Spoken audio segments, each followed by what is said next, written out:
Alrighty, we are live. What's up, guys? Shawn Bowen, Full Circle Investment Group. Let's pause that for a second. We got the dog going crazy. Hey, welcome to COVID and working at home. All right.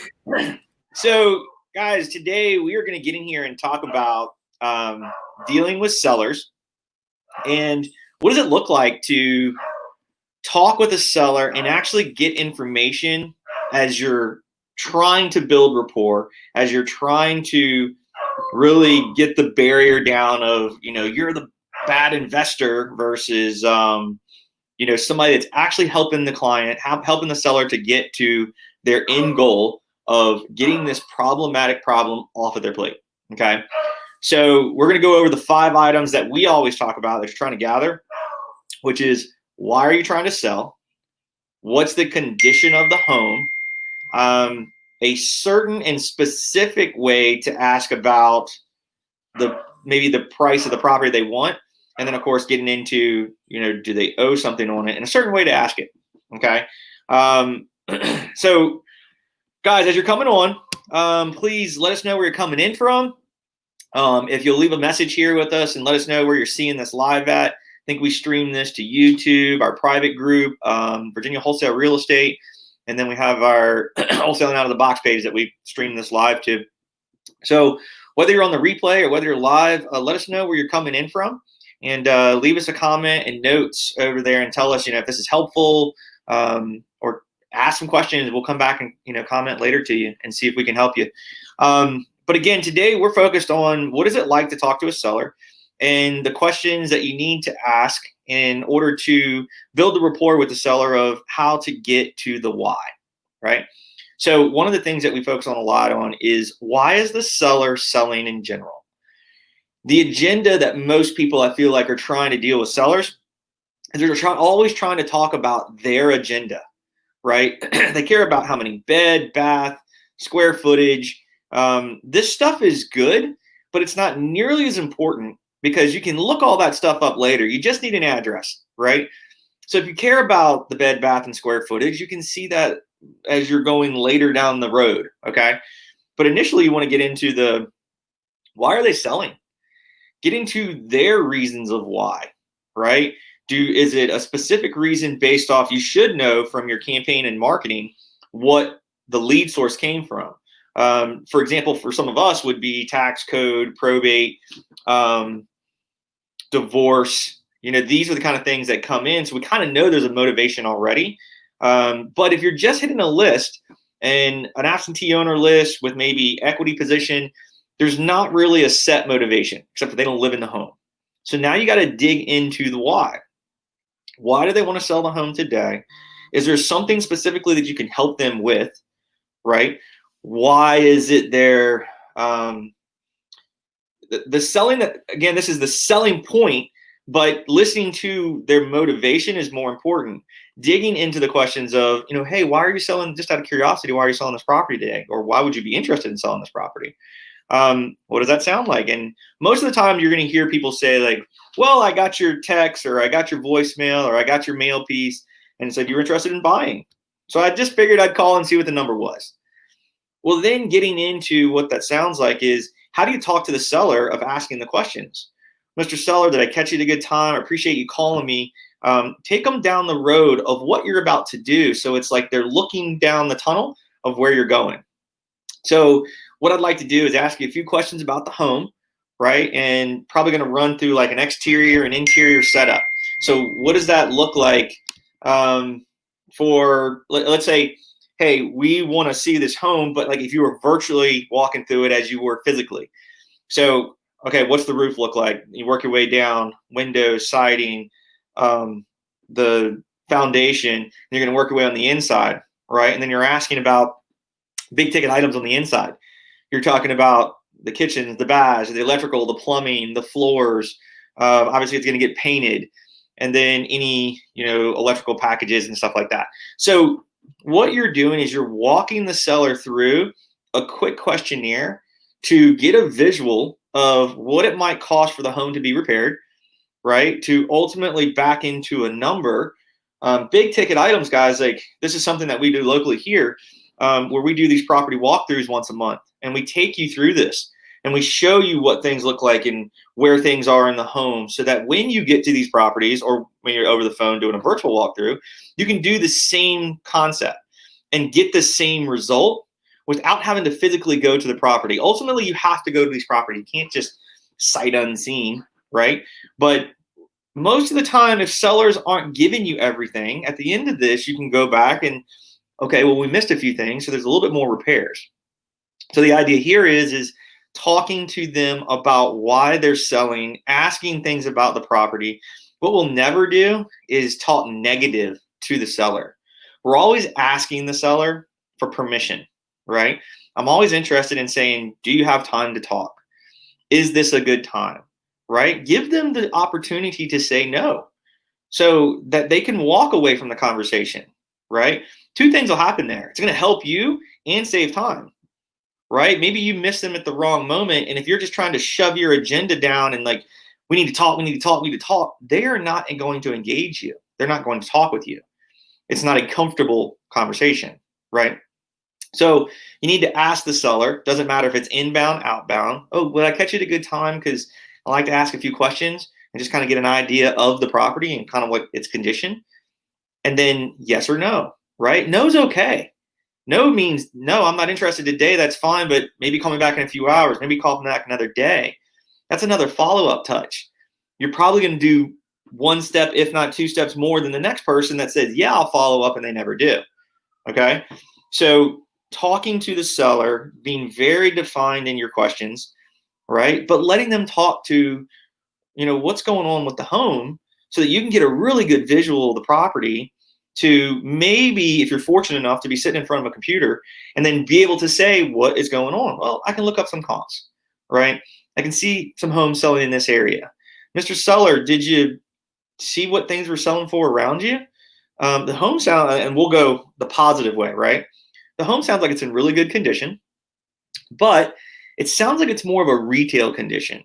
So my question is have you talked to a realtor? Have you thought about listing it? Or maybe why not? Listen to that answer. See what they're going to tell you.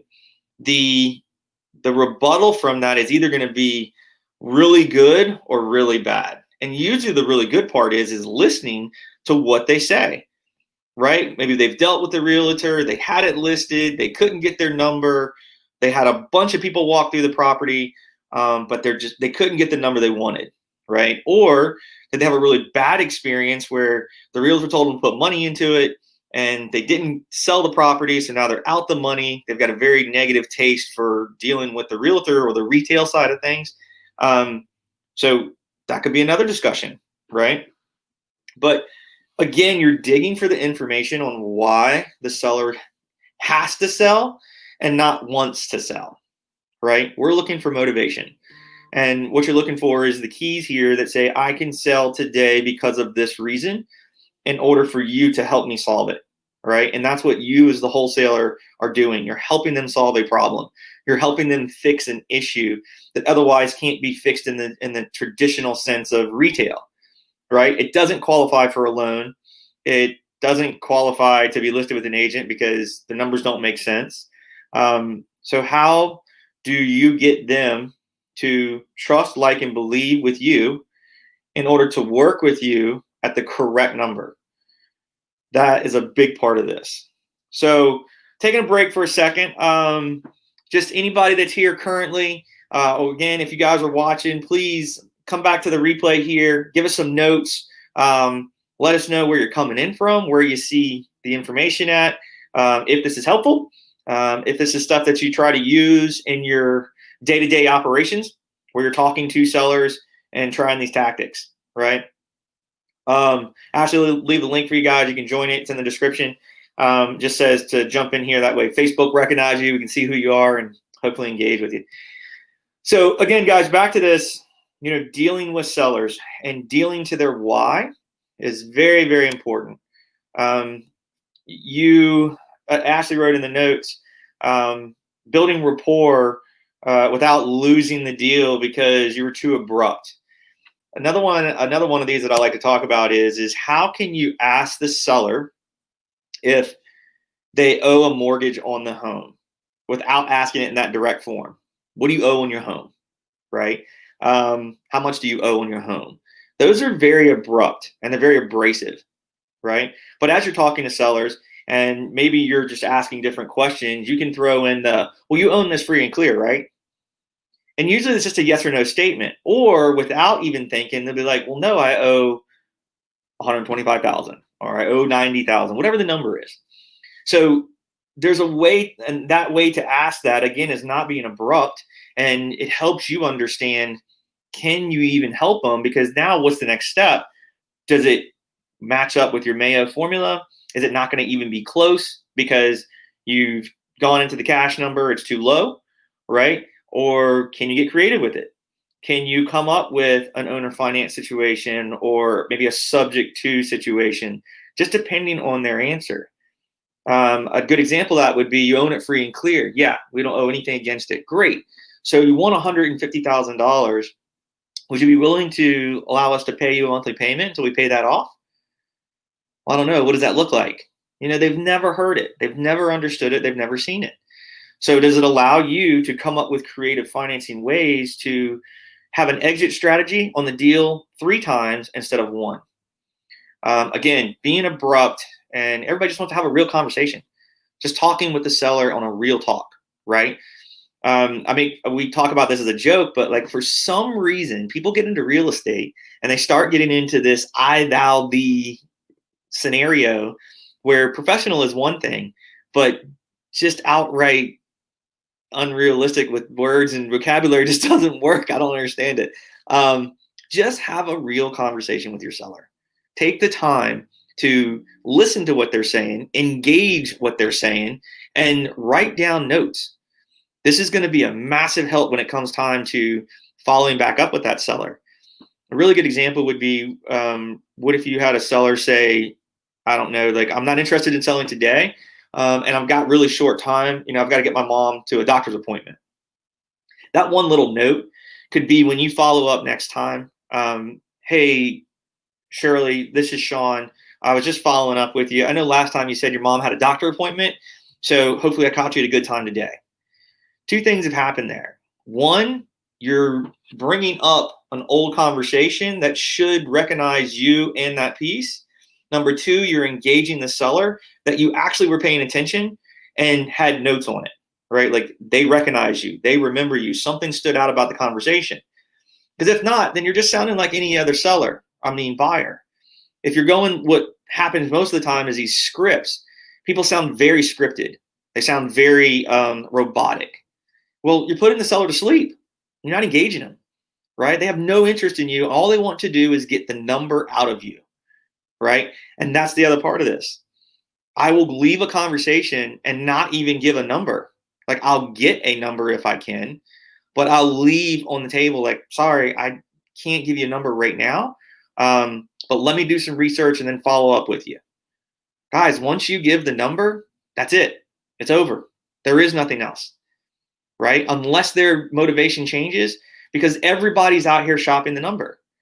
So you have to qualify them as a seller just as well as we are as the buyer. Qualifying that seller means that you've had a real conversation with them. They trust, believe, and like you, and they're willing to do paperwork so that they can move forward on the deal. We've got contracts before because we had that same talk, right? We weren't the highest offer, but they knew that we were real. They knew that they were going to close the deal, right? This is way more important than anything else. This goes back to doing what you say you're going to do, right? If you have your numbers done correctly, then you should be able to have that formula done, and either you are effectively closing on the deal or you're going to be able to wholesale it because you're in the range of the massive buyer's pool. Okay. This is really important stuff, guys. This is the stuff that I see different people talking about. I'm just going to contract up and then I'm going to go back and I'm going to reduce it because I couldn't sell it. What a waste of time. Not good business, right?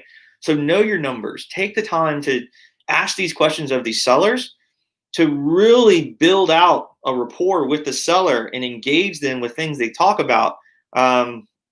I had a comment with a guy the other day that was not even on the selling side, but somebody that had brought us a deal and said that they were talking to a seller that said he couldn't get him to stay on the phone because he was going fishing.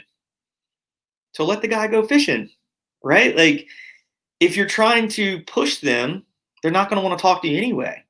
But what if you call that guy back in a few hours? Hey, Chris, maybe I'll call you back in like 2, 3, 4 hours. Maybe after you're done fishing.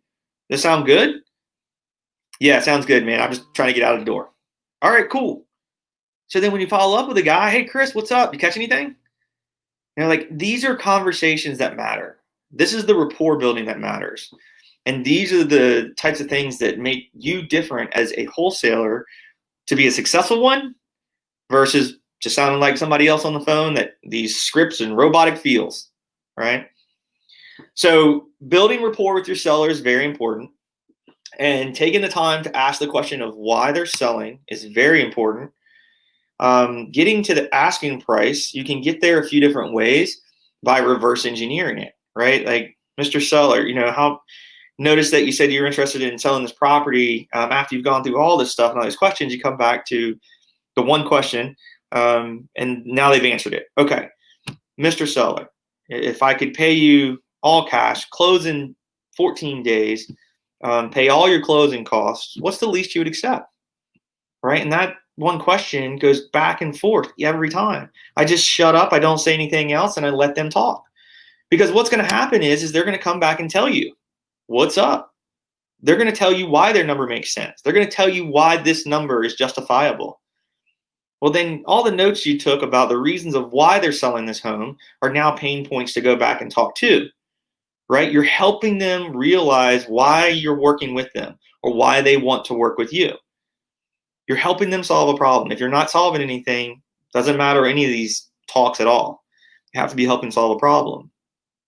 So taking down the layers, taking down the wall in order to get to their why they want to work with you in order to solve their problem.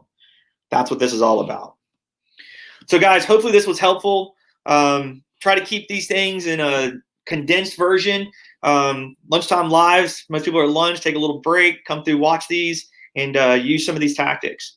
Appreciate you guys being here. Thank you so much for watching the replay or going in live and listening to us. Always here to help for you. If there's anything you need from us, reach out to us on the Facebook page. Always check us out at wholesalingoutofthebox.com. There's tons of resources over there for you guys.